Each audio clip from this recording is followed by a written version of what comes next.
Hello. In this video, we'll talk about what functional academic English oral proficiency means and what it takes to reach proficient academic English oral proficiency on the AEPA. Let's review the description of functional on the Office of Language Assessment website. The functional speaker may be able to communicate academic ideas in some detail in a limited number of contexts. Language breaks down when discussing abstract or formal topics. Errors in grammar and pronunciation may require repetition or restatement for clarity. Functional speakers can typically respond appropriately to questions, speak fluently about personal and community topics, speak in depth about their past and future, speak formally about their academic discipline, use communication strategies such as paraphrasing, clarification questions, etc. when miscommunication occurs. However, functional speakers may use incorrect vocabulary or word forms at times, produce grammar errors, falter when handling a complicated situation, have difficulty discussing abstract ideas or opinions, have pronunciation that is influenced by their additional languages. If you're watching this video, your goal may be to reach proficient academic English oral proficiency the next time you take the AEPA. The Office of Language Assessment describes the proficient speaker as follows. A proficient speaker can speak fluently and at length across academic topics. Some breakdown occurs when hypothesizing or supporting an opinion. Grammatical and pronunciation errors are present, but do not hinder communication. Remember, the AEPA is a natural conversation, meaning you can't study for it the way you might for a TOEFL or IELTS exam. What can you do then to earn a higher score the next time you take the AEPA? Here are some suggestions. Read. Believe it or not, reading regularly can really improve your speaking. Read something in English that you enjoy for at least 30 minutes a day. This can be a graphic novel, a soccer website, fashion magazine, or a novel. Reading will improve your vocabulary and your ability to choose the correct word form. Because even simple magazines and websites include examples of complex grammar forms, reading will help you internalize those structures too. In addition to fun reading, explore more serious sources as well. Being prepared to talk about current events could help improve your performance on the next AEPA. Consider reading one article per day from the Atlantic Monthly, Scientific American, or National Geographic. Practice at home. If you have a roommate, partner, or family member who speaks English, make a special arrangement.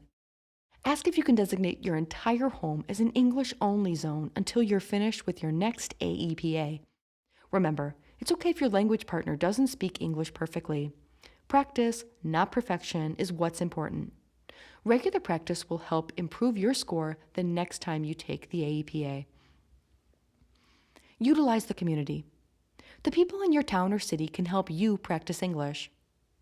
Look for paid or volunteer opportunities to teach English in English to beginning and low intermediate speakers. Teaching English in English will help you think more about the language. Volunteer as an English-speaking tour guide at a local attraction. Many cities around the world have an active community of English speakers.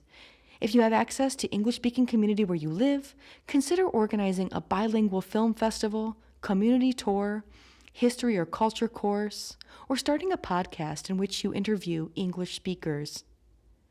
Finally, apply to an international academic conference conducted in English. Watch movies and TV online. When watching TV or movies in the weeks leading up to your test, try to watch them only in English. Find a series online and watch it without subtitles. If you become confused during a scene, back it up and watch it once more with the audio and the subtitles in English. Reading the subtitles when the characters speak will help you better understand that confusing scene. Start a film discussion club with other English speakers. Visit Influence Film Club online to download startup directions. Practice English with online resources.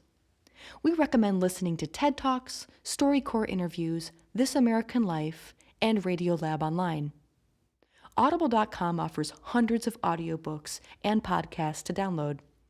Enroll in a free online course conducted in English as well, with Coursera, Study.com, or Academic Earth.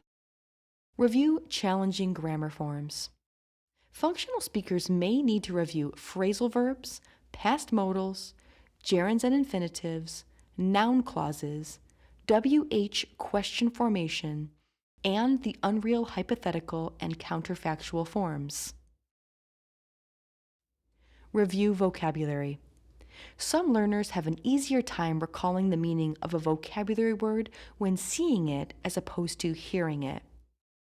Download Brigham Young University's academic vocabulary list, a list of the 3,000 most common academic words in English.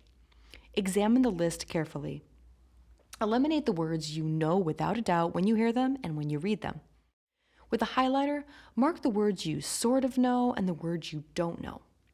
Make flashcards featuring these medium and challenging vocabulary words. On the front of the card, write the word, and on the back, include the pronunciation and definition. Whenever you have a free few minutes, review the flashcards and say the word on each card out loud. Work on making your pronunciation more intelligible to listeners. Your English pronunciation may be influenced by your additional languages. If your last tester noted that your pronunciation could be distracting in a professional North American setting, consider the following. Tongue twisters are nonsense phrases or sentences that are difficult to say. Susie sells seashells by the seashore, or Peter Piper picked a peck of pickled peppers are two English tongue twisters. Repeating tongue twisters is a great way to exercise your mouth. Make sure to warm up your mouth with a few tongue twisters before any important presentation or speaking test. Find Fox and Socks, a famous tongue twister book, being read online. Follow along with the narrator, trying to imitate the pronunciation you hear. Read along with subtitles during any video in English on TED, Hulu, Netflix, or YouTube. Try your best to imitate the speaker. Chances are the more exaggerated you make the sounds, the easier it will be for listeners to understand you. Acting exercises can also help improve your pronunciation and confidence. Try this. Find a short dialogue to perform with a friend. Go outside to a busy, noisy street. Ask your friend to stand on one side of the street while you stand on the opposite side. Shout the lines of the dialogue to one another. Read poems, song lyrics, or children's books to improve your rhythm in English. Follow along as actors read children's books online. After practicing, read some children's books in English to your own kids or nieces and nephews. Do a live reading of a short play in English with a group of friends. This will help strengthen your reading comprehension too. Practice reduction. I will becomes I'll, and she is becomes she's, for example. North American English speakers do not typically pronounce all sounds as they appear in writing. Review past tense verb endings. Review S pronunciation.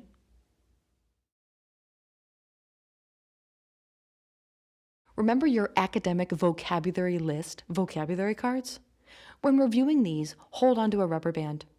Pull the rubber band during the stressed syllable of each word.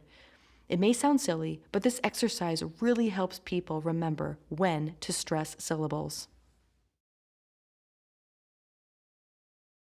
Here are some great online pronunciation resources.